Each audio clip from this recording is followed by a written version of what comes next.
Who are you, really? I mean, think about it. Are you this body, this mind that's always buzzing? Maybe this story you keep telling yourself. Or maybe something else entirely. Exactly, or something deeper, something unchanging. Today, we're diving straight into that question. We're doing a deep dive into a really powerful piece of ancient wisdom, chapter 13 of the Bhagavad Gita. Ah, yes. The yoga of the field and the knower of the field. A classic. It really is. And our mission today, well, it's to pull out the essential nuggets, the practical bits from this chapter.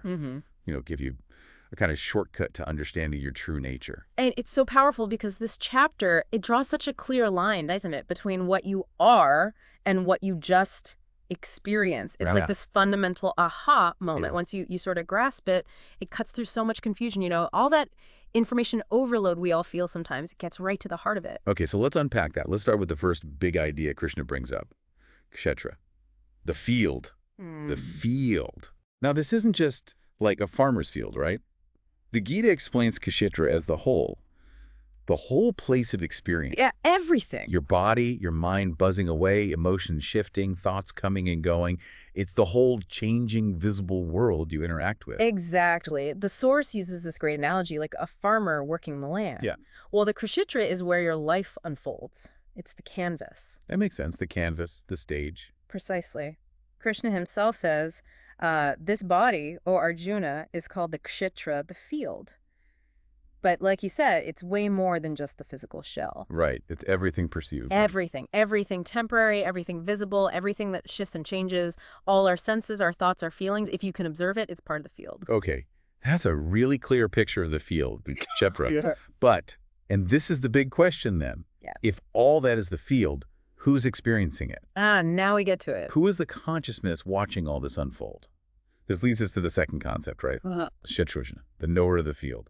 Exactly. And this is, well, it's pretty mind-blowing when you first encounter it. The knower, the Kshetrajna, is essentially you. Me. But not me, the personality, or me, the worry, or... No, not the thoughts, not the feelings, not the body. It's the pure awareness behind all that. The silent witness. The witness. Yeah, the part of you that observes your body changing, observes your mind racing, sees joy and sorrow come and go. But it doesn't change, it just watches. Wow. Krishna puts it very simply.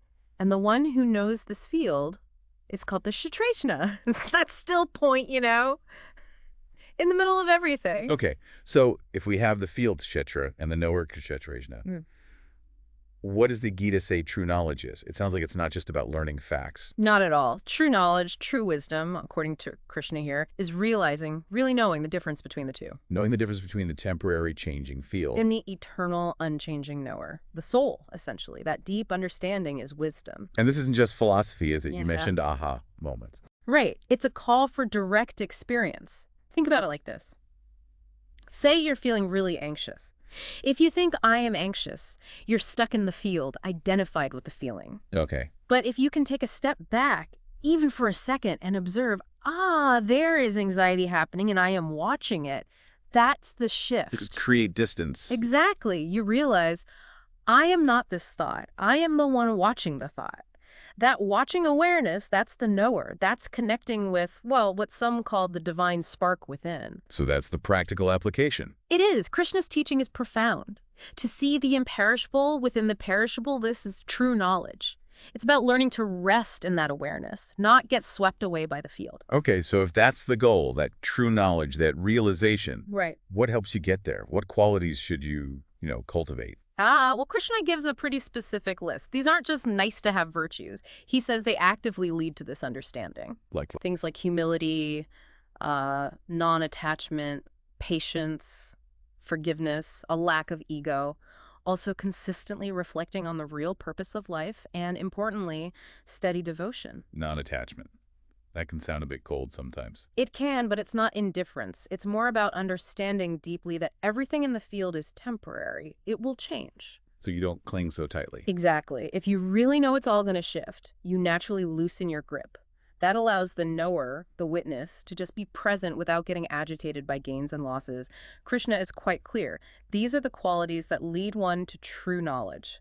Everything else is ignorance. Wow, okay. That really grounds it. Yeah. Now, let's take it maybe one step further. We found this knower within, this witness consciousness.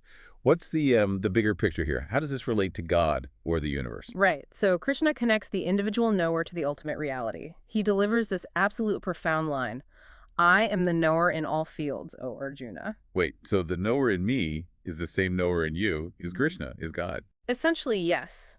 He's saying that divine awareness, that self, that witnessing presence within you, that's him. It points to one single universal consciousness that exists within all beings. That's huge. It is.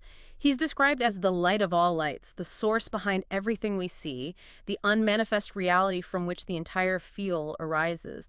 It connects your inner experience directly to the cosmic. Okay, let's try and pull this together then. Yeah. For everyone listening, let's recap the key teachings of Chapter 13, this Kshetrajna yoga. Good idea. So first, your body, mind, emotions, thoughts, basically your entire realm of experience. Yeah. That's the field. The Kshetra, it's temporary, it changes. He observed. Second, the knower of the field, the Kshetrajna, that's your true self. Yeah. The pure, steady awareness, watching it all, the observer. The internal part. Third, real wisdom, true knowledge isn't book smarts. It's directly knowing and experiencing the difference between that changing field and the unchanging knower. Crucial. The core distinction. Fourth, Krishna reveals something immense. He is the supreme knower in all beings, meaning our individual consciousness is like a spark of that universal divine consciousness. The unity behind the diversity. Then fifth, putting it all together. Right. Realizing this true knowledge, living from that place of the knower. Yeah. That's what leads to real freedom. Freedom from suffering, from being constantly tossed around by the field. And that last point, that freedom, that's really why this ancient wisdom is still so relevant, isn't it? It's not just intellectual gymnastics. Oh, not at all. Understanding this stuff, really internalizing it, offers a practical path. It can genuinely bring a sense of peace, a deep stability into your everyday life, regardless of what chaos might be happening in the field. So coming back to that first question, who are you? Well, Not the body, not the mind, not the story. You are the eternal knower, that silent, unchanging witness inside. and the beautiful thing is, when you truly realize that, when you experience it, Yeah. you don't just know yourself anymore. What do you mean?